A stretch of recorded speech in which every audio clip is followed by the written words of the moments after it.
This woman and her family came up with a perfect crime. They staged self-defense, but they forgot a small detail that made everything fall apart. Check out this story. A woman answered the phone at night and heard the voice of a longtime friend on the other end. Out of nowhere, this friend said, "Matt is dead." The woman asked her to repeat it and heard the same thing, "Matt is dead." She asked, What had happened? But she didn't understand much from that call. She only learned the details the next day on television. What she saw on that news report made her call that friend back and ask a single question. I'm Marcos Campos, and this story happened in July 2024 in a gated community in a small town in Utah in the United States. It involves a kind of betrayal that goes way beyond anything we've ever seen around here. We're going to investigate the possible answer that this friend gave on the phone. Also, a knife found in a strange position that changed the whole investigation, and what the police found hidden in a tracking device that revealed weeks of planning. Also, what a Google search about another murder revealed. And by the way, it revealed more than any confession. Stay with me because this story is chilling. Subscribe to the channel. Every week there are several episodes, like this one here. Leave a like, a comment, even if it's just an emoji. Become a member if you can, and let's get to the facts. On the night of July 12, 2024, a resident of a gated community in American Fork, a small town about 50 kilometers from Salt Lake City, was there watching a movie with his family when he heard a series of bangs. There were 6, 7, maybe 8, loud and quick, with a short pause before the last one. He grabbed his phone and called the police. I heard what I believe were bangs. It was at night. 6 to 8 loud noises. When the police arrived, they found a pickup truck parked in front of one of the houses with the hazard lights on and a piece of cardboard underneath. The house door was unlocked. One of the officers knocked, and the person who opened it was a calm man in his 30s with his arms crossed. He pointed to the hallway of the house and said there was a guy lying there. The officer went in and saw a man about 42 years old lying face down on the floor near the stairs of the house. His name was Matthew Restelli. He had no pulse and wasn't breathing. The officer knelt down there, tried to perform chest compressions, but stopped in less than 2 minutes. Then the paramedics arrived and confirmed what everyone there already knew. The guy who opened the door was named Kevin Ellis, and he said he was Matthew's wife's brother and that he lived there with his mother. He said that Matthew had entered the house with a knife in his hand, very aggressively, and that he shot to defend the family. Self-defense. In fact, when the police officer looked at Matthew's body, he really did have a knife with him. Small, foldable like a pocket knife, in his right hand. Matthew's wife was also in the house with the couple's 2 children. She seemed to be in shock. The children were unharmed, though. And the initial scenario was then of a brother-in-law who came in armed. A brother who reacted to protect his sister and the children. Sad but apparently explainable, right? It turns out that the police officer who knelt down to try to save Matthew noticed something before even starting compressions there. Something that made no sense at all. The knife was in Matthew's right hand, but the blade was pointing inward, toward his own body. And he got suspicious, thinking it wasn't common for someone holding a knife to attack another person with the blade turned toward themselves. The police officer then took the knife out of Matthew's hand so he could perform chest compressions. And right there, he already made a mental note that something didn't add up. In the following days, what the investigators discovered turned that suspicion into certainty. The autopsy showed that Matthew had been shot 7 times. 5 in the torso, 1 in the hip, and another in the right forearm. And here's the thing, right? The shot in the forearm caused a lot of damage. So much that the medical examiner said it was practically impossible for Matthew to have been able to hold anything with that hand. If he was holding the knife and pointing it at someone when shot in the arm, it probably would have fallen. If the knife appeared in his hand when the police arrived, possibly someone had put it there. And there was one more very important detail. Matthew was left-handed and the knife, as I said, was in his right hand. The investigators then sent the knife to the lab for DNA analysis. And the result came back, and it was the kind of thing that, look, closes one door and opens another, okay? No trace, Not of Matthew, not of anyone. That knife was spotless. It had never been held by him, not even used. At this point, the detective in charge of the case already knew that the self-defense story seemed fabricated. Kevin had supposedly killed his brother-in-law and planted a weapon in his hand to justify the shots and claim self-defense. Now the question was different. Why did he do that? Matthew didn't live there. He was from California. He had driven more than 1,000 kilometers to Utah. What made this man drive halfway across the country at night to enter a house with the lights off? And there was something else that bothered the detective. Kevin's mother, who owned that house, only called emergency services 8 minutes after the neighbor had already called the police. The one who was just watching a movie. 8 minutes. The man shot on the living room floor had allegedly entered with a knife to attack people. Why did this woman take so long to call the police? Well, to answer that question in the investigation and also to understand why Matthew ended up in that house, the police had to go back 3 weeks. Matthew Restelli lived in Temecula, California, with his wife and their 2 young children who were at that house in Utah. His marriage had been going through a rough patch. Some crises, arguments, tension over money, the kind of wear and tear that some couples face along the way. Nothing that means the end of the world. Matthew's mother, Diane, even said later that she didn't see the marriage as something irreversible. She admitted that there were some tough things going on, but it was far from being over, at least visibly. But on June 20th, Matthew's wife took the kids and left Temecula without telling him. She went to her mother's house in Utah. She said she needed a break, that she would stay for a few weeks and then come back home. Matthew was worried, but he ended up accepting it because of all the stress they were going through. He gave his wife some space. 3 weeks went by and it was time to come back. The plan was for his wife to drive back to California with the kids. But at the last minute, she said she wouldn't be able to do that. She said she had a problem with her driver's license. It was from another state. Her ankle was injured. And a bunch of talk that didn't make much sense. But despite that, Matthew decided to go pick up his wife himself.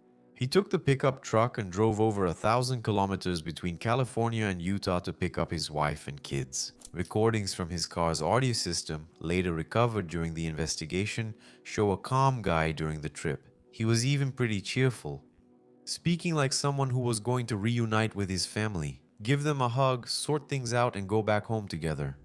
Nothing there suggested that he was scared, angry, or looking for a fight. In fact, on the way there, his wife even sent him the gate code for the gated community. She sent a message, let him know that the front door of the house would be unlocked too. All he had to do was arrive and walk in. Around 10 at night, a neighbor's security camera recorded Matthew's pickup truck entering the gated community. He parked in front of the house, turned on the hazard lights, got out, and went inside. Seconds later, 7 shots. While reconstructing the night of the crime, the detective started looking into the origin of that knife, because that knife was, at the very least, unusual. You couldn't just buy that at any hardware store, you know? It was a very specific model that came inside a surprise box. You know those monthly themed box subscriptions? Yeah. Like boxes with tactical products like a flashlight, a pocket knife, that kind of stuff.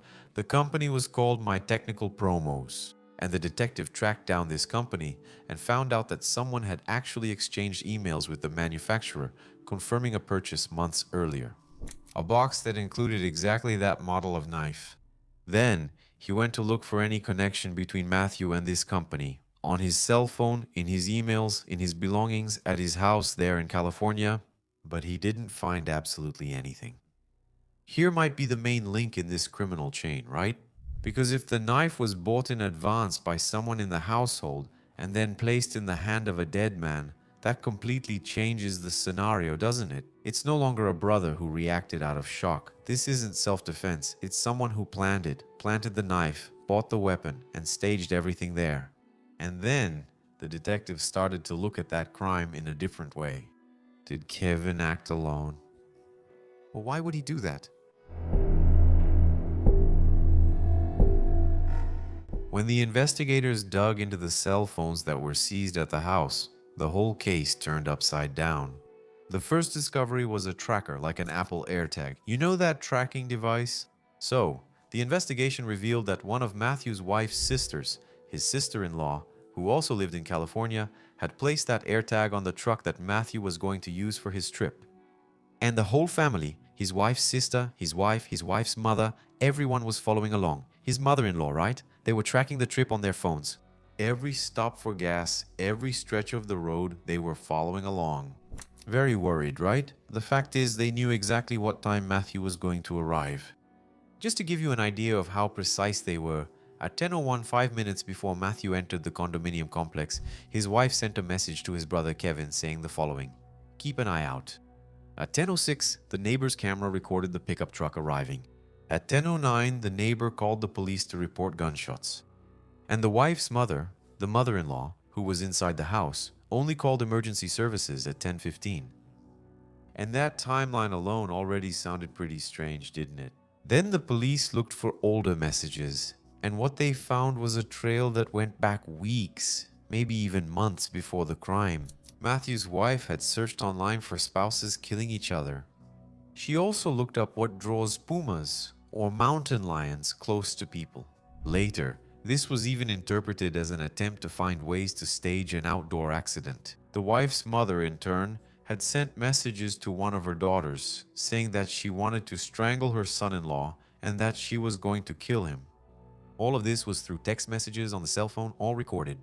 Later, when she was questioned about it, she said it was just a joke, family stuff. But the discovery that tied everything together came from the search history on the mother-in-law's cell phone. She had searched for the Donna Adelson case. And for those who don't know, Donna Adelson is a woman from Florida who was convicted in 2025 for being the mastermind behind the murder of her own son-in-law, a law professor. In other words, a mother-in-law who ordered the killing of her daughter's husband. The prosecution argued that Matthew's wife's mother, in other words, his mother-in-law, wasn't researching true crime for entertainment, okay? She was studying. She was looking at what someone else did in the same situation, what worked, what didn't work to kill her son-in-law. She kind of wanted to improve the plan. And then, the investigation finally put the final missing piece in place to understand why Matthew's wife left California in the first place. The police found an audio recording on the mother-in-law's cell phone. And in the recording, Matthew's wife was on the line. She was calling a divorce lawyer during the weeks she was there in Utah. She was asking the lawyer how she could legally refuse to return the children to their father. The lawyer told her that under local law, if the father wanted, she would have to return them until the issue was settled. According to the prosecution, that's when divorce stopped being an option, if you know what I mean. The wife didn't want to lose her children, didn't want to share custody, and didn't want to go back to California. And when the legal system closed that door, that family opened another. The investigation showed that the wife hadn't packed her bags to go back home. None of the children's clothes were packed. Nothing. No suitcase ready. No sign that she intended to leave her mother's house. That story about the injured ankle, the driver's license, nonsense, all made up. She and her mother made up a lie to lure Matthew to force the guy to drive over there. While she was setting up all this nonsense, Matthew's wife was already on a dating app, according to testimonies at the trial later, okay? She was already getting ready for a new life even before ending the previous one. But there's always a but, isn't there? And the reason there's more is that Matthew's wife's behavior after the crime said much more than any forensic evidence. Catherine Ristelli, the wife, what she did in the hours following the murder, that's the kind of thing you don't forget, okay?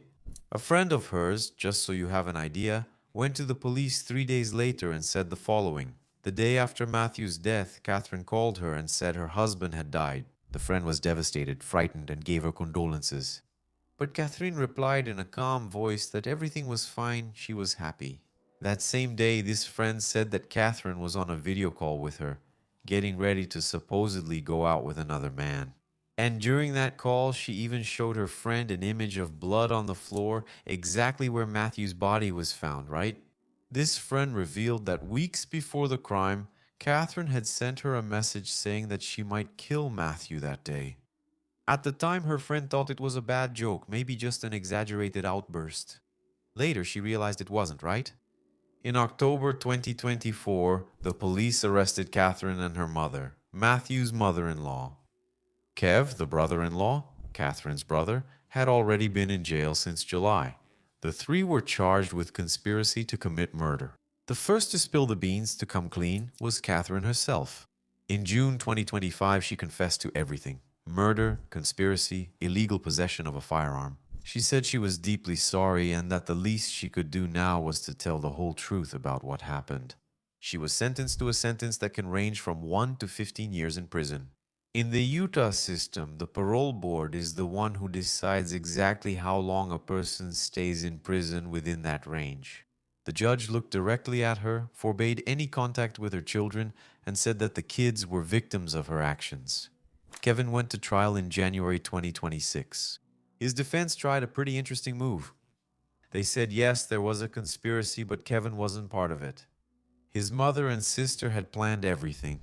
The mother exploited her son's protective instinct to persuade him to shoot. He was manipulated, used as an instrument, by a mother who knew exactly how to push her son's emotional buttons, and pushed every one of them. But then, Catherine took the witness stand. Handcuffed, dressed in a prison uniform, she looked at her brother and told the jury everything. She said that the three of them planned it together, that she, their mother, and Kevin plotted murder. She said she eventually had doubts and told her mother she no longer wanted to go through with the plan, and that her mother replied that she didn't care, that she would go ahead with it no matter what. The other sibling, Raquel, also took the stand to testify against their own mother. She said that their mother was directly involved in the plan and that she manipulated her children to carry out what she wanted. The jury convicted Kevin of murder and obstruction of justice, but he was acquitted of the conspiracy charge. At sentencing, in March 2026, the judge imposed the maximum penalty, 15 years to life for the murder, but there were additional sentences for the other crimes. All of those sentences are to be served there, one after the other. In practice, he'll spend at least about 20 years in prison. And after that, the parole board in Utah will decide if he gets out or stays in prison for the rest of his life. After the conviction, the police recorded a phone call that Kevin made from jail to one of his sisters. And what he said in that call was played during his mother's trial later. He said he warned his mother before everything happened, that he told her it was a terrible idea, that it was going to change a lot of people's lives, and that she had no idea how many lives were going to be destroyed. And then, in a heavy tone, he finished, "I should have said no, and I didn't." I should have said no, and I didn't. Now, there was just one final piece of this morbid puzzle left, right? The mother-in-law. The woman who was texting the person who took 8 minutes to call emergency services. That woman is Tracy Grist. And according to the prosecution, she is the one who set all this up. The prosecutor summed up the case in one sentence during the closing arguments. Catherine was the motive, Kevin was the weapon, and Tracy was the mastermind. Her trial took place in April 2026, the most recent of the three. On the witness stand, Tracy denied everything. She said the messages about killing her son-in-law were jokes, just stressed family stuff. That she researched the Adelson case, remember? Because she liked true crime. After all, a lot of people watch true crime, right? She said she bought the surprise box with the knife months before, with no ulterior motive. True crime box, right? And that it took her 8 minutes to call emergency services because she was in shock. She froze at the sight of it all, but the prosecution dismantled each of her arguments one by one. They said that Tracy moved the furniture in the house so there wouldn't be any blood splatter. Can you believe it? That she was the one who bought the knife that was planted in her son-in-law's hand. That she waited 8 minutes not because she was in shock, but because she was staging the scene together with Kevin. Maybe even waiting for her son-in-law to actually die, right? That the woman who researched how another mother-in-law had her son-in-law killed wasn't just enjoying true crime. Far from it, she was doing her homework. And that the number of times that family joked about killing Matthew ended up normalizing the idea until it seemed acceptable. The prosecutor also said a phrase that stuck. The jokes weren't jokes. They were rehearsals. The jury deliberated for 5 hours and came back with a verdict. Guilty, murder, conspiracy, and obstruction of justice. Tracy's sentencing is scheduled for June of 2026.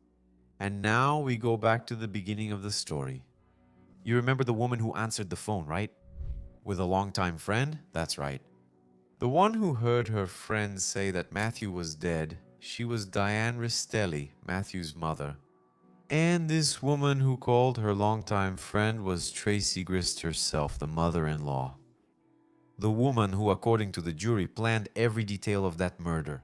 The person who bought the knife, cleaned the house, tracked the son-in-law's trip, kilometer by kilometer. Waited for him to walk through the door. Went around the corner and then I heard gunshots. I don't know how many, four, I think. And Matt was on the ground and he had a knife in his hand. And we called 911.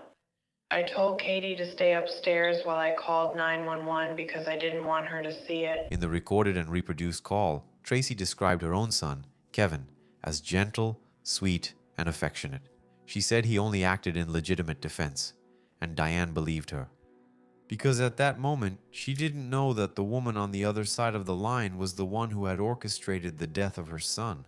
Matthew's brother, Jonathan, spoke on the day of Kevin's. He looked directly at Harry and said, "You stole a lifetime of their memories." It was obviously to Matthew's children who found out from their classmates at school what their uncle had done. They got home confused, trying to understand why their friends were saying that their uncle had killed their father. Diane, Matthew's sister, also spoke. She looked at Kevin and said that his common sense should have prevailed, that his family gave him bad guidance, and that instead of thinking for himself and realizing he was making a huge mistake, he acted. Period. Uncle Mark, who is Matthew's uncle, is now raising 2 children. One is 5, the other is 8. He said in court that the entire family has been changed forever and that there is no getting over it. All that remains now is to learn to live with the scars. And the most shocking thing about this case, isn't it? It's that Matthew died doing what any loving father would do, trying once again. He was going there to pick up the children and his wife. The door was unlocked and his wife had texted him, "You can come in, the door is open." He had no idea that the whole trip was being monitored, that it was an ambush. And when he entered that dark house, thinking he would finally find the family he loved so much, the family was already there waiting for him. But definitely not in the way he expected. What a bizarre case, right? Such a brutal betrayal, guys. I mean, when it's family, it's tough. Tell me here in the comments what you thought about this story. Click here to keep binge watching the channel. Deal. A kiss from the redhead. See you next episode.